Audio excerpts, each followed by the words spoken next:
Hi ಎಲ್ಲರಿಗೂ ನಮಸ್ಕಾರ. ಇವತ್ತು ನಾನು ಕುಂಬಳಕಾಯಿ ಪಲ್ಯ ಮತ್ತು ಅಕ್ಕಿ ರೊಟ್ಟಿ ಮಾಡ್ತಾ ಇದ್ದೀನಿ.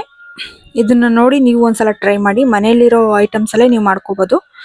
ಒಂದು ಅರ್ಧ KG ಅಷ್ಟು ಕುಂಬಳಕಾಯಿ, 2 ಮೀಡಿಯಮ್ ಸೈಜ್ ಈರುಳ್ಳಿ, 3 ರಿಂದ 4 ಹಸಿಮೆಣಸಿನ್ಕಾಯಿ, ಸ್ವಲ್ಪ ಕಡಲೆಬೇಳೆ, ಸ್ವಲ್ಪ ಸಾಸಿವೆ, ಸ್ವಲ್ಪ ಕರಿಬೇವು, ಕೊತ್ತಂಬರಿ ಮತ್ತು ಕಾಯಿ ತುರಿ, ಇಷ್ಟೇ ಬೇಕಾಗಿರೋದು.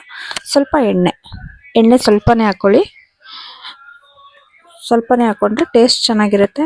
ಸೊ ಇಲ್ಲಾಂದರೆ ಪಲ್ಯ ಎಣ್ಣೆ ಥರ ಆಗಿಬಿಡುತ್ತೆ, ಪಲ್ಯ ಥರ ಇರಲ್ಲ, ಬೇರೆ ಥರ ಆಗಿಬಿಡುತ್ತೆ. ಫಸ್ಟಿಗೆ ಸಾಸಿವೆ ಕಡಲೆಬೇಳೆ ಹಾಕ್ಕೊಳ್ಳಿ. ಅದು ಕಡಲೆಬೇಳೆ ಸ್ವಲ್ಪ ರೋಸ್ಟ್ ಆಗಲಿ. ಇದೆಲ್ಲ ಹಾಕಿದ್ಮೇಲೂ ಮೆತ್ತಗೆ. ಅದಾದಮೇಲೆ ಹಸಿಮೆಣಸಿನ್ಕಾಯಿ ಮತ್ತು ಈರುಳ್ಳಿ ಹಾಕಿ, ಜೊತೆಲಿ ಕರಿಬೇವು ಹಾಕಿ. ಕರಿಬೇವನ್ನ ನೀವು ಡೈರೆಕ್ಟಾಗಿ ಎಣ್ಣೆಗೆ ಹಾಕಿದ್ರೆ ಅದು ರೋಸ್ಟ್ ಆಗಿಬಿಡುತ್ತೆ, ಸೊ ಫ್ಲೇವರ್ ಸಿಗಲ್ಲ ಅದ್ರದ್ದು. ಈರುಳ್ಳಿ ಜೊತೆ ಹಾಕಿದ್ರೆ ಕರಿಬೇವು ಫ್ಲೇವರ್ ಹಂಗೆ ಇರುತ್ತೆ. ಒಂದ್ಸಲ ಟ್ರೈ ಮಾಡಿ ನೋಡಿ. ಇವಾಗಲೇ ರುಚಿಗೆ ತಕ್ಕಷ್ಟು ಉಪ್ಪು ಹಾಕೊಂಬಿಡಿ. ಈರುಳ್ಳಿಗೂ ಸರಿ ಹೋಗುತ್ತೆ, ಪಲ್ಯಕ್ಕೂ ಸರಿ ಹೋಗ್ಬಿಡುತ್ತೆ. ಕುಂಬಳಕಾಯಿ ಒಂದು ಅರ್ಧ KG ಅಷ್ಟಿದೆ. ಇವಾಗೆಲ್ಲ ಆನ್ಲೈನಲ್ಲಿ ಆ ಫುಡ್ಡು ಈ ಫುಡ್ಡು ಅಂತ ನಮ್ಮ ನಾಟಿ ಫುಡ್ನೇ ಎಲ್ಲ ಮರ್ತ್ಬಿಟ್ಟಿದ್ದಾರೆ ಜನ. ಕುಂಬಳಕಾಯಿ ಪಲ್ಯ ಇದನ್ನೊಂದ್ಸಲ ಟ್ರೈ ಮಾಡಿ ನೋಡಿ, ತುಂಬ ಚೆನ್ನಾಗಿ ಬರುತ್ತೆ. ಏನು ಎಕ್ಸ್ಟ್ರಾ ಮಸಾಲ ಪೌಡರ್ ಏನೂ ಬೇಡ. ನಾನು ಏನು ತೋರಿಸಿದ್ದೀನಿ ಅಷ್ಟೇ ಇಂಗ್ರೀಡಿಯೆಂಟ್ಸ್ ಸಾಕು. ಈರುಳ್ಳಿ ಸಾಫ್ಟ್ ಆದಮೇಲೆ ಕುಂಬಳಕಾಯಿನ ಹಾಕ್ಕೊಳ್ಳೋಣ. ಕುಂಬಳಕಾಯಿನ ಒಂದ್ಸತಿ ಚೆನ್ನಾಗಿ ಮಿಕ್ಸ್ ಮಾಡಿಬಿಟ್ಟು ಮುಚ್ಚಿಡಬೇಕು. ಅದು ಲೋ ಫ್ಲೇಮಲ್ಲೇ ಹಬೆಲ್ ಬೇಯುತ್ತೆ. ಅದಕ್ಕೆ ನೀರೆಲ್ಲ ಹಾಕಲ್ಲ ನಾವು ಬೇಯೋಕ್ಕೆ. ನೀರು ಹಾಕಿದ್ರೆ ಕುಂಬಳಕಾಯಿ ಟೇಸ್ಟ್ ಚೆನ್ನಾಗಿರಲ್ಲ.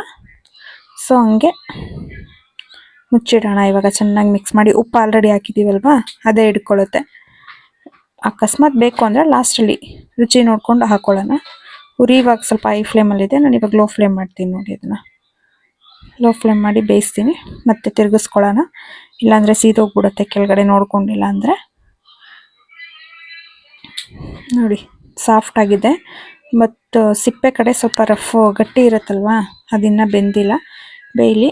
ಇವಾಗ ಮತ್ತೆ ಮುಚ್ಚಿಟ್ಬಿಟ್ಟು ರೊಟ್ಟಿ ಇಟ್ಟು ಕಲಿಸ್ಕೊಂಬಿಡೋಣ. ನಾವಿವಾಗ ಮಾಡ್ತಿರೋದು ಬಳಿಯೋ ರೊಟ್ಟಿ. 1 ಬೌಲು ಚಿರೋಟಿ ರವೆ, 2 ಬೌಲ್ ಅಕ್ಕಿ ಹಿಟ್ಟು ಹಾಕ್ಕೊಂಡಿದ್ದೀನಿ. ಬರೀ ಚಿರೋಟಿ ರವೆಲ್ಲೇ ರೊಟ್ಟಿ ಮಾಡ್ಬೋದು, ಚೆನ್ನಾಗಿರುತ್ತೆ. ನಾನು ಇವತ್ತು ಅಕ್ಕಿ ರೊಟ್ಟಿ ಮಾಡ್ತಿದ್ದೀನಿ. ಕೈಯಲ್ಲಿ ಬಳಿಯೋ ರೊಟ್ಟಿ ಇದು. ನಮ್ಮ ಕಡೆ ಎಲ್ಲ ಮಾಡೋದೆಲ್ಲ ಕೈಯಲ್ಲಿ ಬಳಿಯೋದೇನೆ ಜಾಸ್ತಿ. ಯಾರು ತಟ್ಟಲ್ಲ ನಮ್ಮ ಕಡೆ, ತಟ್ಟೋ ರೊಟ್ಟಿನೇ ಮಾಡಲ್ಲ, ಯಾರಿಗೂ ಬರೋದೇ ಇಲ್ಲ. ಯೂಟ್ಯೂಬ್ ನೋಡ್ಕೊಂಡು ಏನಾದರೂ ಮಾಡಿದ್ರೆ ಅಷ್ಟೇ.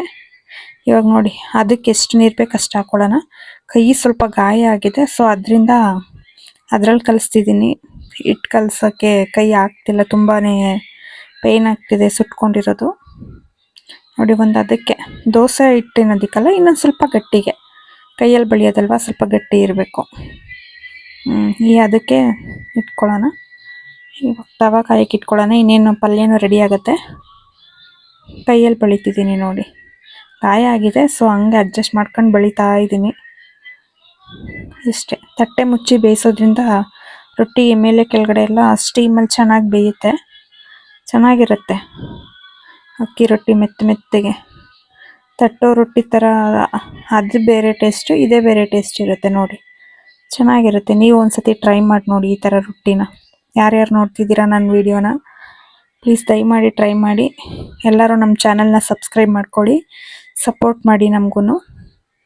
ರೊಟ್ಟಿ ರೆಡಿ ಆಯಿತು. ಇವಾಗ ಪಲ್ಯನೂ ಬೆಂದಿದೆ. ಅದಕ್ಕೆ ಇವಾಗ ಕೊತ್ತಂಬರಿ ಮತ್ತು ಕಾಯಿ ತುರಿ ಹಾಕಿ ಮಿಕ್ಸ್ ಮಾಡಿ ಆಫ್ ಮಾಡಿಕೊಂಡ್ರೆ ಆಯಿತು. ಇದೇನು ಬೇಯೋ ಅವಶ್ಯಕತೆ ಇಲ್ಲ. ಇಷ್ಟೇ, ಪಲ್ಯನೂ ರೆಡಿ ಆಯಿತು, ರೊಟ್ಟಿನೂ ರೆಡಿ ಆಯಿತು. ಇವಾಗ ನನ್ನ ಮಗಳಿಗೂ ನಮ್ಮ ಮನೆಯವ್ರಿಗೂ ಹಾಕ್ಕೊಡ್ತೀನಿ. ಟೇಸ್ಟ್ ಕೇಳ್ತೀನಿ, ಬಟ್ ಅವರು ವೀಡಿಯೋದಲ್ಲಿ ಬರಲ್ಲ. ಸೊ ಟೇಸ್ಟ್ ತುಂಬ ಚೆನ್ನಾಗಿತ್ತು. ನಾನು ಆಲ್ರೆಡಿ ತಿಂದಿದ್ದೀನಿ, ವಿಡಿಯೋ ಆಮೇಲೆ ಎಡಿಟ್ ಮಾಡ್ತಿರೋದು. ನೋಡಿ ಎಷ್ಟು ಚೆನ್ನಾಗಿ ಕಾಣಿಸ್ತಿದೆ ಅಂತ ಪಲ್ಯ, ರೊಟ್ಟಿ ಪಲ್ಯ. ವಿಡಿಯೋ ನೋಡಿದ್ದಕ್ಕಾಗಿ ಎಲ್ಲರಿಗೂ ತುಂಬ ಧನ್ಯವಾದಗಳು.